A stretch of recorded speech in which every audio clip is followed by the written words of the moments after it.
자, 여러분 안녕하세요. 자, 오늘 우리 강의가 근세 건축이에요. 자, 우리 근세 건축인데 우리가 이제 지난 시간까지 어떻게 했을까요? 이제 생각해 보는 거예요.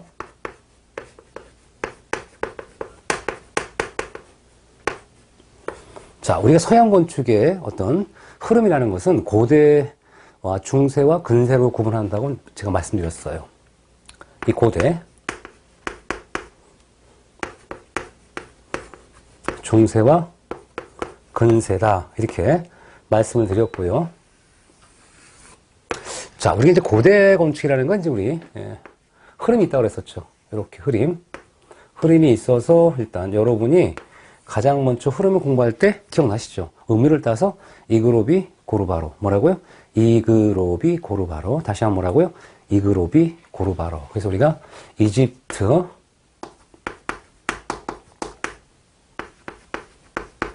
그리스, 로마가 될 거고요. 이그로, 비잔틴, 이그로, 비코, 고딕이 되겠고요. 르네상스,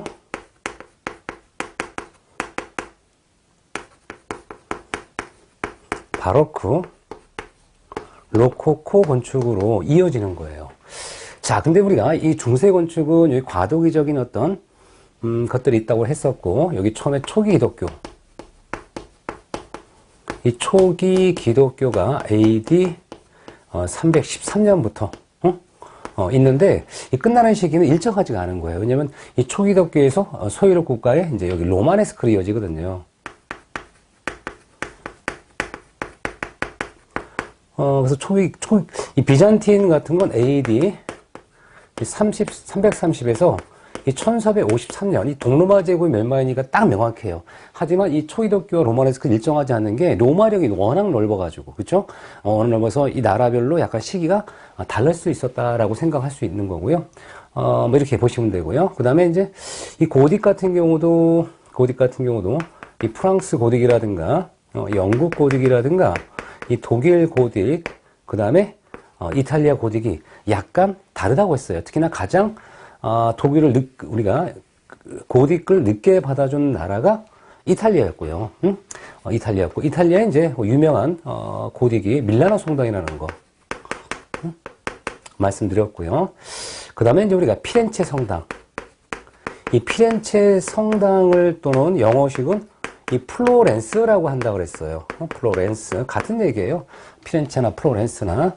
그래서 이 플로렌스 성당이 있는데 그 성당이 완성이 되지 못하고 이제 가는 게 이게 르네상스예요. 르네상스는 그래서 인본주의적 건축이라고 제가 말씀드렸어요. 인본주의적 건축이다. 그래서 르네상스는 우리가 피렌체 성당이 돔이에요. 성당 피만 쓸게요. 예. 피렌체 성당의 돔 자체를 르네상스의 시작이라 생각합니다라는 거고요. 필리포 브루넬레스키. 예? 잘못하면 뭐 욕하는 것 같지만 욕이 아닙니다. 이 필리포 브루넬레스키라고 하는 유명한 건축가 있죠. 브루넬레스키. 이 필리포 브루넬레스키가 이제 우리 총론 시간에도 강습하셨지만 이 투시도 건축의 대가예요. 그러니까 우리 예술계에 있는 그 미술 쪽이나 건축이나 투시도라는 걸 가장 합리적으로 만든 분 하면 똑같이 배워요. 블룸레스키 한 사람 때문에 지금 투시도라고 하는 게 굉장히 합리적으로 발전됐다라고 이제 얘기를 하고 있죠.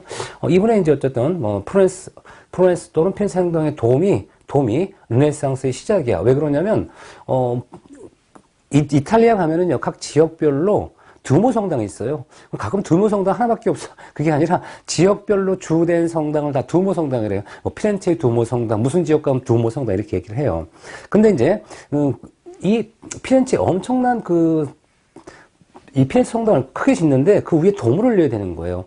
돔을 올려야 되는데 돔을 올릴 만한 아이디어가 없었던 거예요. 그래서 이제 그때 당시 아이디어를 공모전을 해서 자 그럼 돔을 어떻게 올리면 좋을까라고 해서 당선된 사람이 브루넬스키였고 이 브루넬스키가 이 돔을 구축하기 위해서 뭐 8개의 메인 리브와 16개의 마이너 리브 이렇게 이중 어떤 이런 그 돔을 갖는 이런 구조를 제안했고 이 제안에 의해서 만들어진 게 현재 피렌체 성당 또는 플로렌스 성당의 도미다라고 했고요.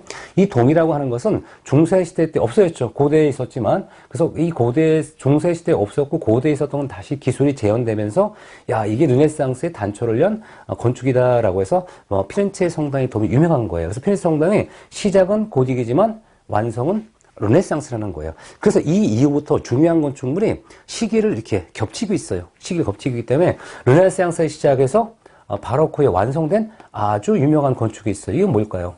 이게 바로 뭐냐 그러면 우리 이 베드로 성당이에요. 이 베드로라고 하는 걸 우리가 영어 피에트로라고도 하죠. 피에트로라고 하는데 어쨌든 또는 영어식 발음은 피터가 돼요. 그래서 피터나 베드로나 같은 얘기예요. 그래서 이 베드로 성당은 원래 성당이 있었어요. 있었던 게 불이 타니까 사람들이 르네상스에 시작을 했는데 그 광장이나 이런 건 바로크 시대에 완성이 됐어요. 그래서 베드로 성당에 엄청나게 많은 그 유명 건축가들이 참여하게 되는 겁니다. 그래서 이제 이 바로크 건축은 주로 이 왕권 강화와 더불어 공공건축물, 이 공공건축물을 과장된 투기적 기법이라든가 어떤 변화적인 어떤 이런 감이라든가 이런 걸 중점으로 한 건축이었고요. 로코코 건축은 개인적 건축을 중심으로 구조와 관계없이 장식만 발전한 이런 실내 장식적인 어떤 경향을 지니고 여성적인 곡선적 경향을 지닌 이런 것들이 우리 로코코 건축이라고 했습니다. 자, 그럼 일단 우리가 르네상스라고 하는 걸 가볍게 봤고요. 피렌체 성당에 대한 걸 그림 보이죠? 아, 그림 보면 제가 이제 여기 옆에 앞에 서 있는 사람 있죠? 누구 같아요? 제가 이제 사진을 찍은 거예요. 그렇죠? 예, 그래서 제가 피렌체 성당 앞에서 찍은 거고요. 그 다음에 이제 교재 넘기시면, 르네상스의 팔라쪼라는 게 나와, 그림에. 그 그림을 좀 설명드릴게요. 왜냐면, 르네상스의 팔라쪼가 왜 중요하냐? 그러면 이제 근세건축에 지금은, 이 근세건축에 이 팔라쪼 건축이라는 게 나와요. 이 팔라쪼라고 하는 걸, 뭐 영어식 하면 이제 우리가 뭐 팰리스, 이렇게 얘기하기도 해요. 팰리스. 그럼 이 팔라쪼라는 게 뭘까? 이 거대 저택이거든요. 거대 저택이라기도 하고 때에 따라 무슨 궁이라고 해요. 워낙 큰 저택이기 때문에. 그러면 이 팔라쪼, 르네상스 팔라쪼 형식이라는 것은 이 거대한 저택들을 짓는데 이렇게 매층에 코니스를 둘러요. 코니스. 그럼 이제 여기 3층 건물이죠. 이 3층 건물이면 1층, 2층, 3층이에요. 1층 같은 경우는 굉장히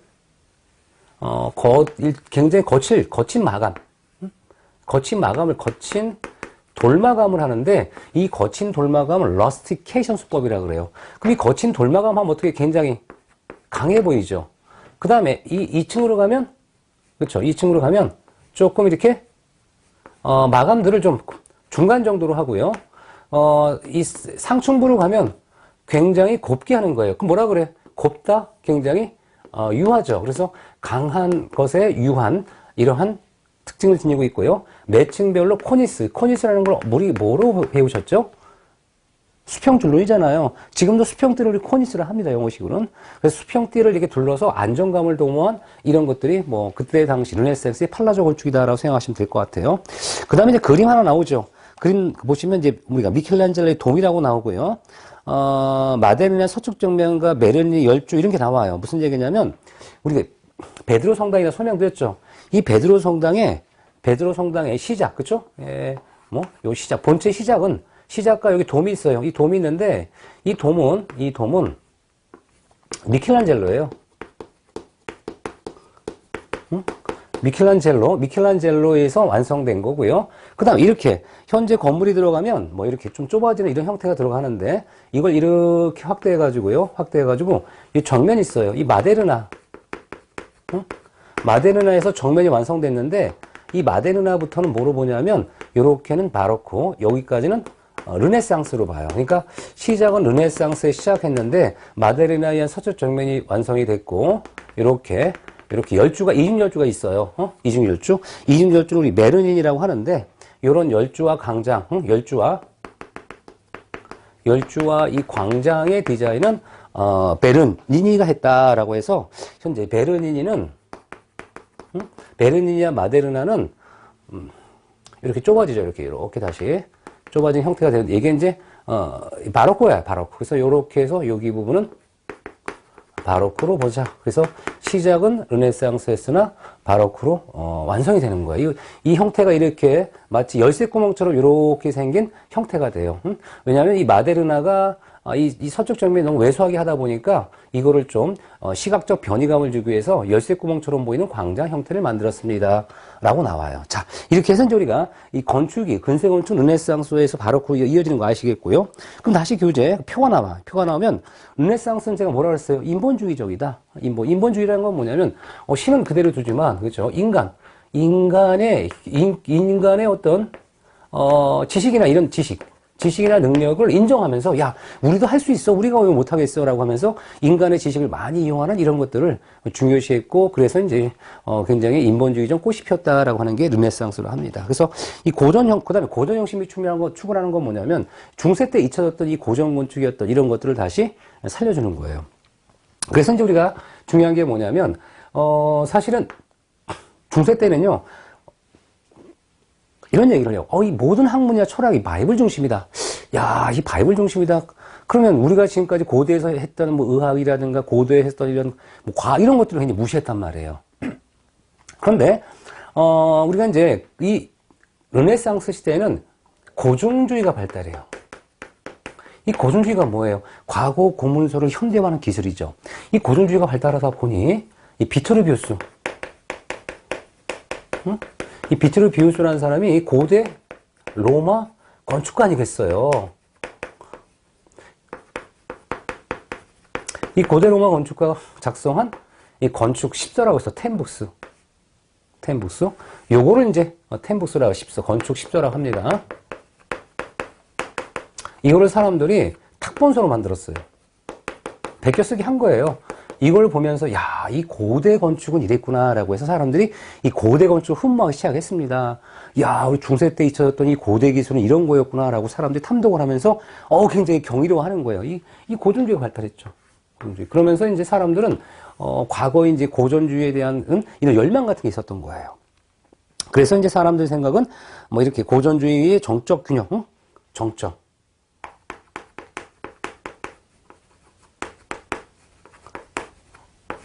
정적인 어떤 균형감에 굉장히 많은 착안을 했다라고 보시면 될 것 같아요. 이게 이제 르네상스예요. 근데 이제 르네상스에서는 정적이죠. 르네상스는 정적인데 자 보세요. 우리가 르네상스는 사람들이 고전주의 발달했다고 했었잖아요. 고전주의 발달했으니까 책을 보고 만약 고전주의적인 어떤 형태가 좌우대칭이고 정적이죠. 이러한 기본적인 이 정적 건축을 추구했는데 이 바로크 건축에 와서는 이 동적 변화를 수반하는 걸 더 많이 요구했다는 거예요. 그게 무슨 얘기냐? 처음에는 열심히 공부하다 보니까 이분들이 무슨 생각을 해? 우리가 무슨 뭐 고대 건축가보다 훨씬 나라고 하면서 약간의 매너리즘도 빠지기도 하고 자기 스스로가 이렇게 안정적인 거를 이렇게 막 변화를 주기 시작하는 거예요. 좀 아니까 쉽게 얘기해서. 그러니까 어떻게 돼요? 이 르네상스는 굉장히 정적이지만 바로크 건축에 와서는 이 동적인 변화, 투시적인 과장적인 이런 모색이라든가 이런 게 이제 변화가 시작되는 거예요. 그러니까 이게 관심이 다 관계가 돼 있는 거예요. 자, 그다음에 자, 우측에 이제 보면은, 제일 유명한 건축가들이 나오죠. 이 블루넬레스키. 너무너무 유명하죠. 이 블루넬레스키가, 우리가 프로렌스 성당의 돔을 완성함으로써 그게 결국 르네상스 시작이라고 본 거거든요. 그래서 프로렌스 성당의 돔이라고 써있죠. 돔 동그라미 치는 거야. 그래서 돔을 얘기하는구나. 프로렌스 성당하면 끝나는 게 되는데, 그죠? 돔을 얘기했던 거고요. 나머지 이제 뭐, 여러 가지 있을까 보시면 되고, 피티궁, 밑줄. 피티궁도 유명하죠. 피티궁. 이 PT라는 사람이 은행가였어요. 은행가였는데, 우리가 그때 메디치 가문을 염두에 두고요. 메디치 가문이라는 얘기 역사에서 많이 들었잖아요. 영화의 줄거리도 나오고요. 굉장히 유명한 가문인데, 자기가 이제 은행가가 돈을 좀 벌고 나니까, 내가 메디치 가문도 뭐 별거 아니야 라고 이제, 뭐 이렇게 막 좀 위세를 떨었던 거예요. 그래서 이제, 이 PT라는 사람이 그때 당대 가장 유명하신 분이 누구였어요? 이 블루넬레스키 아니에요. 이분한테 가서 자기 집을 소개해달라라고 하는 게 PT 빨라줘예요. 근데 메디치 가문 사람들이 다 안테나를 다 이렇게 굴리다 보니까 무슨 생각을 해? 이 괘씸한 녀석이 하나 있어? 감히 PT 네가 나를? 그래서 어떻게 해요? 완전히 PT 그 사람들을 몰락시키고 자기가 그 집에 들어가 살았습니다. 대단한 사람들이죠. 메디치 가문. 물론 메디치 가문은 그 자손이 나중에 없어졌습니다. 지금은 남아있지 않지만 그때 당시에는 뭐 굉장한 어떤 가문이었다고 하죠. 자, 그 다음에, 그래서 이제 미켈로쪼가 나오는 거예요. 미켈로쪼가 리카르디 궁이라고 해요. 미켈로쪼.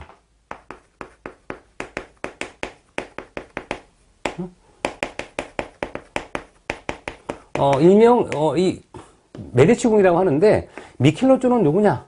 이 브루넬레스키 조수예요, 조수. 왜 조수한테 그 유명한 메디치가 하는 사람들이 자기 집을 설계해달라고 했을까? 브루넬레스키는 이미 피터한테 설계해줬을 거 아니에요? 그럼 기분이 안 좋은 거예요. 아니, 그 당대의 건축가인 브루넬레스키가 있는데 그 사람이 피트공을 했고 이 사람이 날 얇았어? 얘 무너뜨려야지. 그런데 그렇다고 메디치 가문 사람이 다시 브루넬레스키 불러가지고 자기 집을 설계해달라고 하면 정말 기분이 나쁜 거예요. 그래서 이제 미켈란젤로를 불러놓고 뭐라고 해라? 야, 네가 이 브루넬레스키 조수지만 네가 훨씬 이거야 넘버원. 그러면서 뭐라고 그래? 네가 훨씬 뛰어나니까 네가 멋지게 해 진짜. 네 뭐 수습을 넘는 이런 디자인 할 수 있잖아라고 해서 리카르디움을 만들어 준 겁니다. 그래서 이제 우리가 미켈란젤로가 이렇게 이름을 날린 겁니다. 조수로서. 자, 그다음에 알베르티라는 사람 있죠. 알베르티 아주 유명한 건축가로. 우리가 이제, 그때 천재라는 얘기를 많이 했었어요. 물론 이 천재라고 하는 건 굉장히 어떤 식견에서는 다양하지만 굉장히 많은 걸 안다는 거예요. 왜냐면 그때 당시 이렇게 능력이 뛰어나고 많이 이렇게 공부하시고 지식 있는 사람들은 건축도 잘하고요. 법률도 잘하고, 정치도 잘하고 이런 사람들이었다는 거예요. 그 중에 하나가 이제 알베르티라는 사람이었어요. 알베르티. 아주, 다재다능한, 어떤 이런 소질을 갖고 있던 분이었는데, 이 알베르티의 중요한 건축이 바로 뭐냐면 이 건축론이라는 거야. 왜? 사실 작품도 중요하지만 이 건축론이라는 것은 디자인 이론이에요. 그럼 무슨 얘기냐? 비트루비우스가 세계 최초, 아직까지는 그렇죠? 확인 안 됐으니까 세계 최초의 디자인 이론과 건축 이론이란 건축 십서를 썼으면 그 다음이 바로 알베르티의 건축론이다. 사실 사람들은요, 건축론이라고 하는 자기 이론과 철학을요, 함부로 내기가 쉽지 않습니다, 사실. 굉장히 어려운 일이야. 그래서 우리가 이렇게 비트루비우스의 건축 십서를 딱 본 알베르티가, 굉장히 감명해서 읽었어. 읽고 또 읽고 또 읽고 하면서 무슨 생각해, 야, 나는 이보다 훌륭한 디자인 이론, 건축 이론을 만들겠다. 이게 바로 이 건축론이야. 그래서 우리가 비트루비우스 이후 최초의 건축 이론이다. 어때요? 그래서 유명한 거야, 그쵸? 뭔가 아는 사람이잖아, 그쵸? 건축론, 이렇게 생각하면 돼, 알베르토야, 알베르티. 자, 그 다음에 이제 브라만테라는 사람이 있어요. 이 브라만테가 있는데, 이 브라만테와 또 미켈란젤로가 아주 역사적으로 보면요, 오묘한 관계가 있어요. 왜 그러냐면, 이 브라만테는 지금 이제 아주 그때 당시 훌륭한 디자이너였고요.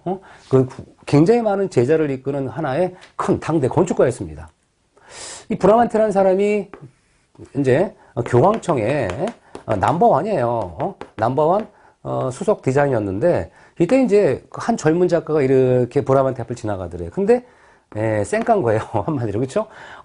보통 고참이라면 인사도 하고 이렇게 좀 아부도 해야 되는데, 미켈란젤로 성격이 이 사람이 이게 남한테 이렇게 굽신서울 사람이 아니잖아요. 그러면서 브라만테가 이제 기분이 나빠가지고 그 이후로 계속 이 갈등 모드가 있었다고 합니다. 그래서 이 브라만테가, 그럼 이 브라만테 미켈란젤로가 왜 또 갈등 모드냐 그러면 이 브라만테가 훌륭한 역작을 많이 남겼어요.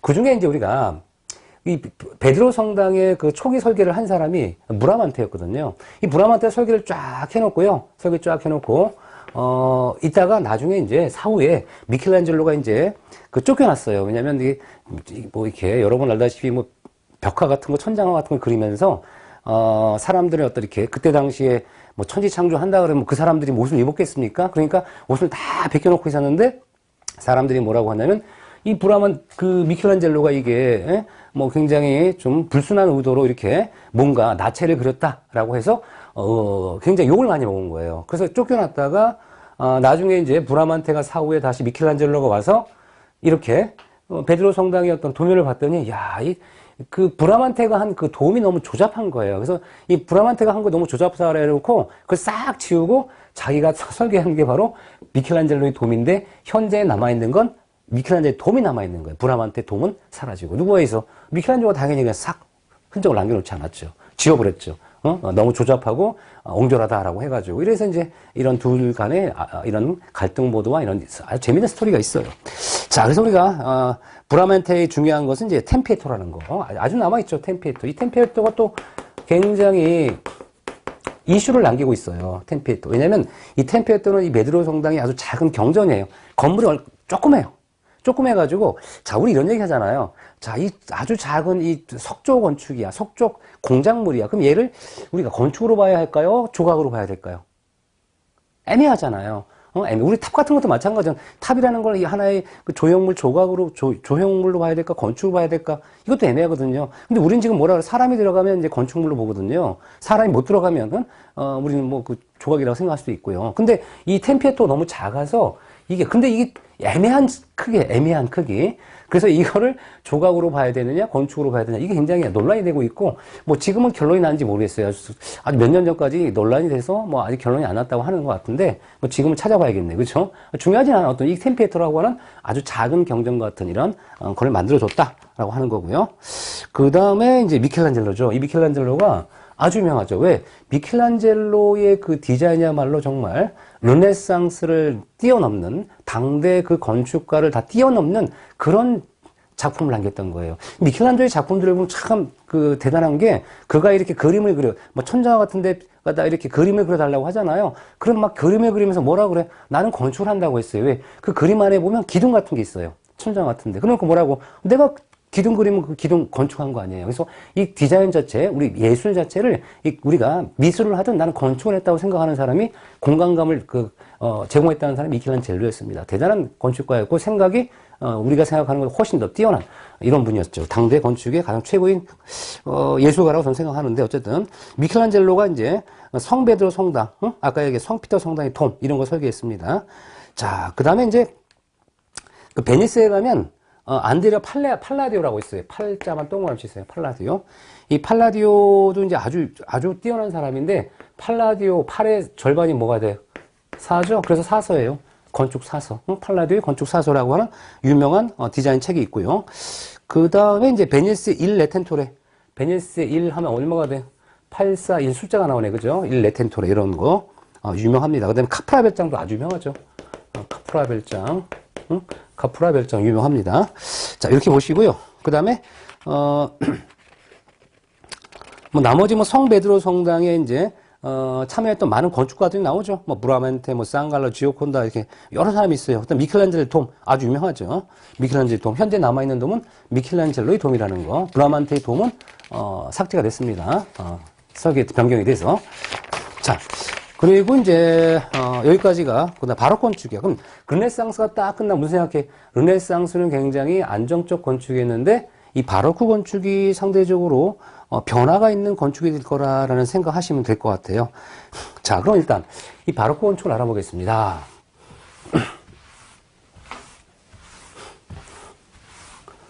자, 이 바로크 건축하면 내비 드는 거죠. 왜냐면 우리가 현재 이 베드로 성당에 여기까지가 성립이 됐는데, 이제 여기 마데르나에 의해서 서쪽 정면이 완성되고 열주와 광장이 이루어졌는데, 상대적으로 우리가 이런 공간 자체가, 이 광장 자체가 타원형이에요. 타원형. 이 바로크 건축을 얘기하는 겁니다. 이 바로크 건축은 이렇게 타원형을 했던 이유가 뭐냐 그러면, 과장된 투시도 기법을 효과적으로 보여주는 거예요. 막 이렇게, 얘가 여기서 보면, 시점을 보면요, 이 광장 형태 이렇게 보여요, 이렇게. 이렇게 보이면, 이런 식으로 보입니다. 굉장히 과장돼 보이죠? 이런 형태의 어떤 형태를 지니기 위해서 일부러 타원형을 했던 겁니다. 그래서 바로크 건축의 특징은 뭐냐? 왕권이 굉장히 강화돼 있고요. 왕권이 강화되니까 이제 중요한 공공건축물 있죠? 광장이나 이런 공공건축물들이 굉장히 다양하게 이루어졌던 거고요. 이게 이제 바로크 건축이라 생각하시면 되고요. 왕권이 강화되니까 뭐요? 왕궁 있죠. 왕궁 같은 것들을 아주 화려하게 또 조성할 수 있었겠죠. 공공건축이잖아요. 이것도. 자, 그래서 우리가 이 바로크 건축은 공공적 특징이라는 게 중요하고요. 장식 설명드렸죠. 뭐 타원형 평면과 아주 뭐 현란한 장식 같은 게 사용됐고요. 투시도를 굉장히 과장되게 표현했다고 합니다. 과장되게. 그러니까 이런 형태는 우리가 정적이에요, 동적이에요? 동적이잖아, 동적. 그래서 동적인 어떤 변화감을 주는 이런 건축을 많이 선보였다는 게 이 바로크 건축이었다는 얘기죠. 그래서 이 메르니니의 이제 성베드로 성당의 광장, 뭐 콜로나데 이런 게 있고요. 마데르나에 이렇게 성베드로 성당의 서쪽 정면이 있죠. 요거 정면 부분 이런 것들이 있습니다. 그 다음에 뭐 수산나 성당 같은 것도 이 마데르나 작품이에요. 마데르나.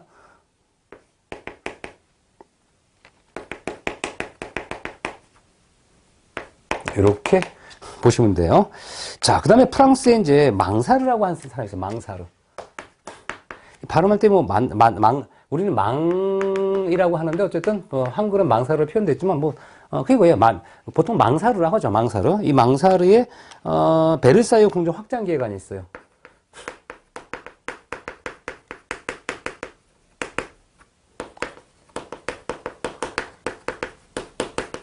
자, 그러면 그 얘기는 뭐냐면, 이 베르사유 궁이라는 게, 지금 공공건축이잖아요. 근데, 이 베르사유 궁이라는 걸 우리가, 어디서 찾아보시면 되냐면, 자, 그 프랑스에 한번 찾아보세요. 르네상스. 한 장, 그 전장에 보시면, 프랑스에 우리가 베르사유 궁이라고 나올 거예요. 프랑스. 그게 무슨 얘기냐? 이 베르사유 궁은요, 요 궁은, 베르사유 저택이죠. 베르사유 저택은 역사적으로 프랑스의 르네상스 시대에서 알려진 아주 유명한 개인저택이었어요. 개인저택. 개인저택인데 이게 요렇게 궁전으로 가면서 확장될 때 망사를 한 건축가가 설계를 해준 겁니다. 자, 그럼 무슨 얘기입니까? 아니, 프랑스의 르네상스 저택이 왜 하필은 바로크 건축이 됐습니까? 라고 하는데요. 이 베르사유라는 것도 굉장히 그 의미가 있어요. 어떤 의미가 있냐면, 지금 현재 보시는 것처럼 이 베르사유 저택은 민간인 집이에요. 민간인 집인데, 그때 이제 왕권 강화와 더불어 왕의 힘이 강해졌죠. 왕의 힘이 강해져서 이렇게 가는데 어느 날 딸랑딸랑 하면서 신하가 와서 뭐라 그래요? 대신 한 분이, 그쵸? 자기 집을 엄청나게 호화롭게 꾸몄는데, 과히 그 호화로움이 그때 당시에, 그 임금님보다 훨씬 더, 훌륭한 이런, 집을 짓고 있습니다라고 하니까 어떻게 돼? 왕이 완전히 확 돌아버린 거죠. 그래? 그런 일이 있었어? 그쵸? 그래서 이제 그 대신이 딱 지나가는 거야. 그러니까 우리, 대신 잠깐만 모시오. 그래서 하는 뭐라고, 아니, 소문에 의하니, 이렇게 좋은 집을 짓고 있다는데, 나도 한번 초대 좀 해주세요. 그러면서 이제 이렇게 얘기를 해. 그러니까 뭐라 그래? 그 대신이, 고마워서, 그쵸? 나를 이렇게, 친히 이렇게, 구경하러 오는구나라고 해서, 쫙, 루이 왕이 쫙 가는 거예요. 가는 순간, 도착한 순간, 너무너무 그 왕이 화가 났어. 왜? 너무너무 화려한 거야. 그래서 어떻게 그 자리에 때려 죽이고, 그죠? 그리고 미리 이제 정보를 흘렸겠죠. 예를 들어서 무슨 이렇게, 여러 가지 거를 금액을 탈취하고 나쁜 짓을 했다라고 해서 그냥, 그런 증거를 미리 사전에 이렇게 공부를 한 상태에서, 너무너무 궁이 예쁘니까, 집이 예쁘니까 죽이고 빼앗아서 자기 궁으로 삼았어요. 그래서 이 베르사유 궁을 보면요, 실제로 이 도심지, 아주 가장 중앙 도심지에서 약 거리가 좀 떨어져 있어요. 그 이유가 뭘까? 생각해 보세요. 우리가 왕궁이라면 어디 있어야 돼요? 그 왕궁 근처 이거 중심에 있어야, 도성 중심에 있어야 되는데 얘는 떨어져 있어요. 떨어져 있는 이유가 뭐냐면 원래 개인저택인데 개인저택을 왕권 강화도로 왕의 힘이 강하니까 뺏고 자기가 그걸 이 왕궁에 맞게 이렇게 확장 계획을 맡겼던 거예요. 그래서 이 궁전이 확장한다 그러면 뭐라고 돼? 바로크가 되는 거고요. 그 다음 베르사유 저택은 프랑스의 르네상스 집이 되는 거예요. 이게 되겠죠. 역사적으로 이런 얘기가 있는 거예요. 역사적으로. 자, 그 다음에 이제 이렇게 보시면 되고요. 그 다음에 이제 그 유명한 건축들이 하나가 뭐냐면 영국의 크리스토퍼 레인이에요. 영국.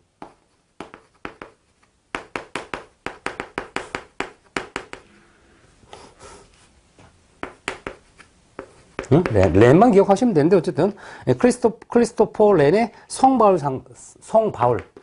성바울이라고도 하고요. 또는 우리가 세인트 폴이라고 더 많이 얘기하죠. 세인트 폴. 세인트 폴 성당. 우리는 바울이라 하는데 또 이건 또 원래 폴이라고 하죠. 세인트 폴. 세인트 폴 대성당이라 해서 엄청난 큰 돔이 있습니다. 돔. 엄청난 큰 돔이 있는 건축이 우리 세인트 폴 성당이다라는 거 기억하시면 돼요. 돔이 있는 성당이다. 엄청난 큰 돔이 있는 성당이에요. 그래서 이제 우리가 그 아래는 이제 지하 낙골당 같은 게 있어가지고 이제 미인들을 모시고 있습니다라고 생각하시면 될 것 같아요. 자,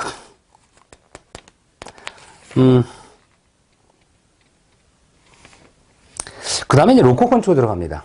그래서 이제 여기서 바로크 건축은 아까 얘기했지만 굉장히 이 동적인 어떤 변화를 많이 수반한다고 했어요. 그럼 여기서 이 바로크 건축가 로코 건축은 어떤 차이가 있는지 제가 설명드릴게요. 이 바로크는 왕권이 강화되다 보니까 굉장히 공공건축 많이 성행을 했고요. 이 왕권이 강화돼서 공공건축이 많이 성행해서 뭐 루이 왕이라든가 아까 이런 사람들이 뭐 남이 저택까지 뺏어가지고 그죠? 신하 집을 대신 차지하고 막 그랬잖아요. 그럼 누굴 부를까요? 기쁨에 막 혼자 놀기 뭐 하잖아. 누굴 부를까? 대신들을 부르는 거예요. 대신들이 누구예요? 뭐 고관대장 아니겠습니까? 이 고관대장이 딱 보면 이제 부부 모임을 해요. 보통 예능 영화에 보듯이 부부 영화를 딱 외국 그 영화 보면 그렇게 나오듯이 부부 동반을 막 해서 파티를 하는데 이제 집에 가는 길에 이제 공작 부인이 뭐라고 하는 거야. 이 옆에 너무 집이 훌륭해. 우리 집도 좀 꾸미고 싶어. 그랬더니 뭐라 그래? 공작이요. 그러다가 너 큰일 난다. 뒤지는 거야. 그죠? 왜? 보세요. 그 대신들 그렇게 훌륭하게 꾸몄다고 죽었잖아. 그래서 무슨 생각을 해? 그건 안 된다. 그러니까 어떻게 해야 돼요? 공작분 입장에선 이쁘게 꾸미고 싶고, 눈은 이렇게 확 높아졌어. 그죠? 뭘 보면서? 이런 베리사유 궁 같은 거 보면서. 그래서 안 되겠다 싶어서 외관은 꾸미지 않는 거예요. 문제가 될 수 있겠죠. 그렇죠. 남들이 보면. 그래서 어떻게 돼? 실내를 화려하게만 장식 중심으로 한 겁니다. 그래서 구조에 관계없이 실내 장식 중심, 여성 중심의 어떤 주거 건축, 호텔, 내부 실내, 이런 것들이 바로 로코 건축이에요. 이해되시겠죠? 그래서 개인주택, 개인저택 중심, 실내 건축 중심의 디자인이 나왔던 거고, 구조는 관계있다 없다? 관계없고, 장식적인 어떤 것들을 많이 따른 것이 바로 로코 건축이라는 거예요. 그래서 18세기에서 어디 프랑스, 이게 있잖아. 프랑스 중심 발전했다라고 했고, 개인유지 프라이버시라고 했었고요. 구조적 특징은 전혀 없습니다. 뭐가 중심이다? 장식 중심이라고 했던 거예요. 그래서 이제 벽 천정을 뭘로? 곡선 같은 거 연결해서 우리가 아름답게 여성적으로 치장한 거죠. 뭐 더비경 주택 같은 이런 것들이 있습니다라는 거예요. 자, 여기까지가 이제 뭐냐면 근세 건축이에요. 그래서 근세 건축 어떤 생각 드세요? 이 근세 건축이 약간의 격동기구나. 그래서 르네상스는 뭐라고요? 굉장히 정적이다. 바로크는 동적이다. 자, 바로크는 공공건축 중심이다. 로코코는 개인저택 중심이다. 이해되시겠죠? 어디 중심으로? 로코코. 프랑스 중심으로. 왜? 프랑스의 베르사유 궁 엄청나게 화려했거든요. 그런 모습들이 다 전역으로 이렇게 퍼진 겁니다. 아름답고 요동 치듯이 이렇게 막 이렇게 아름다운 그 곡선 형태나 이런 것들이 실내 건축에 영향을 줬던 겁니다. 자, 이렇게 하면 이제 우리가 보고 그다음에 한 장 넘기면 그 바로크와 로코코에 대한 비교가 나와요. 뭐 제가 설명드렸던 거 정리한 거고요. 그다음에 이 바로크의 이제 베르사유 궁 아까 루이 왕이라고 했었죠. 이거 루이 왕. 바로크 중요한 건축에 대해서 다시 한번 보는 거예요. 루이 왕이 지은 실제로 루이 왕이 직접 지은 건 아니고 대신에 집을 뺏어서 자기가 루이 14세가 한마디로 그냥 강압으로 뺏은 거예요. 한마디로 힘으로. 그렇죠? 자, 그다음에 이제 실제로 이 베르사유 궁정 보면 어마어마하게 커요. 어마어마하게 커가지고 제가 지금 갔을 때 기억을 하도 그 정원이 엄청 아름다워요. 근데 다 돌 수가 없었던 거예요. 다 돌 수가 없어서 좀 더 보려고 했는데 막 사람들이 막 연락이 와요. 가야 된다고. 그래서 급하게 나왔던 생각이 나는데 그만큼 정말 엄청난 크고 아름다운 정원과 어떤 건축물의 어떤 그 변화 있는 어떤 모습들을 다 볼 수가 있습니다. 자, 아주 화려합니다. 자, 그 다음에 나머지 스칼라 레지아라고 해서 이 성베드르 성당과 바티칸궁을 연결하는 계단이 있어요. 스칼라 레지아라고 하는데 굉장히 이렇게 계단이 막 물결이 치는 곡선처럼 생기는 이런 형태가 나타나요. 그래서 이 과장된 투조 효과라고 합니다. 굉장히 물결 치는 어떤 공산적 형태를 나타내는 이런 스칼라 레지아라고 있습니다. 자, 여기까지가 이제 근세고요. 그러면 근대 건축과 근대 건축이 조금 또 관계가 되겠죠. 그럼 이제 한번 생각해 보는 거야. 어떤 관계가 있을까?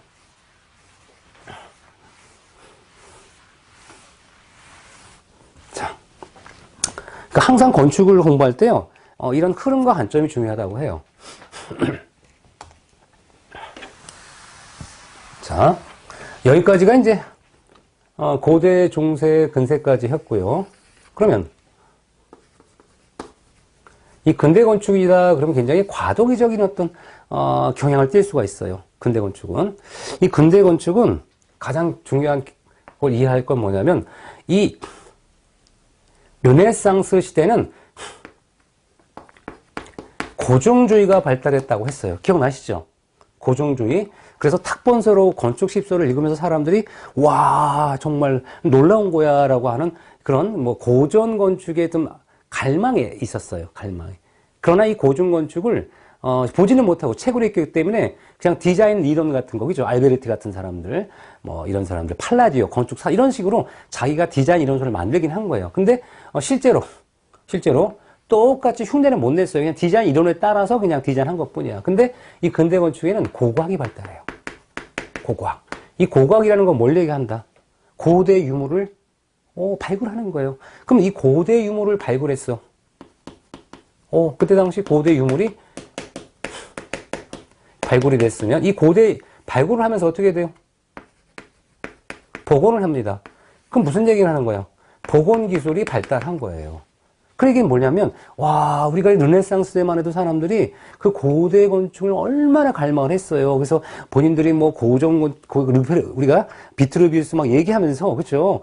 굉장히 이렇게 막 흉내만 냈던 이런 거였는데, 지금은 그게 아니라, 내가 똑같이 만들 수 있는 기술이 생겼어? 그래서 이런 기술을 가지고 우리가 고전적인 어떤 것들을 우리가 복원을 했는데, 그것이 바로 신고전주의다라고요. 그 신고전주의는 고고학 발달에 힘입어서 과거의 우리 그리스나 과거의 로마 건축을 한없이 다시 카피해보자. 그래서 우리가 이제 이 신고전주의를 하는 거고, 신고전주의는 이 베껴둔 거죠. 카피하는 고전주의가 있고요. 그 다음에 이념적 고전주의가 있어요. 이념적 고전주의는 왜 필요했을까? 이념이라는 건 왜 필요한지 생각해 볼게요. 우리가 로코코 건축은 어떻다 그랬어요? 로코코 건축은요, 사실은 이 변화감은 있어요. 하지만 중요한 게 뭐래요? 구조 관계없잖아요. 구조와 무관하고 뭐만 가지고 장식만 요란하게 만들었던 거예요. 그럼 생각해 보세요. 아니, 뼈대 없는 건축이 있을 수 있을까? 어때요?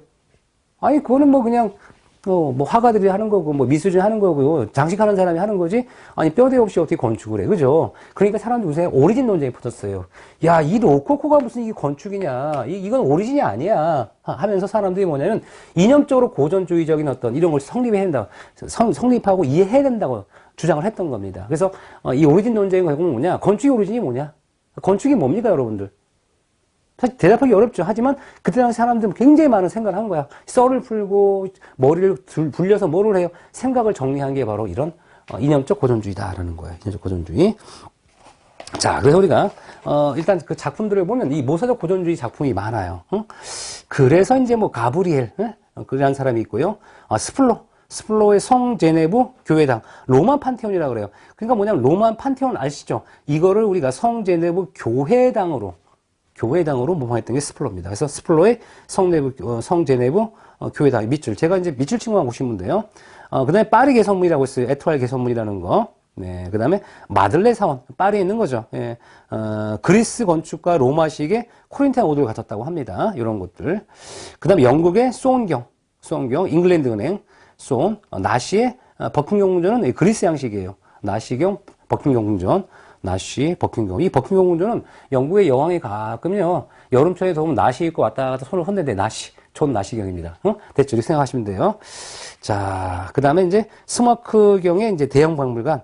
영국은 굉장히 스모크가 많아. 그죠? 스모크가 많아서 대형 박물관 딱 갔더니 스모크가 껴가지고 잘 못 보겠대. 그래서, 스모크의 대형 박물관 이렇게 기억하시면 되고요. 나머지 넘어가시고, 그 다음에 신고전주의 독일로 가면 이제 독일. 그 중에 쉰켈. 베를린 고대 박물관 아주 유명합니다. 밑줄. 쉰켈의 고대 박물관, 베를린 고대 박물관 신고전주의 건축이고요. 왜냐면 이거는 이제 뭐 설명할 필요도 거의 없어요. 중요한 것만 제가 찍어주는 거예요. 그 다음에 이제 클레제, 바랄라 궁전이라서 파르테논 신전을 복사한 거예요.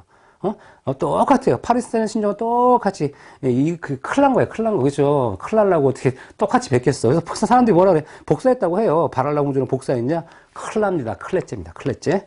자, 그 다음에 이제, 브란덴부르크 문이라고 해서, 독일 베를린에 있는 개선문이 있습니다. 자, 그 다음에, 그 낭만주의 건축인데, 자, 그럼 여기서 이제, 신고전주의를 알았으면, 그 낭만주의가 나와요. 그럼 낭만주의가 뭐냐? 응?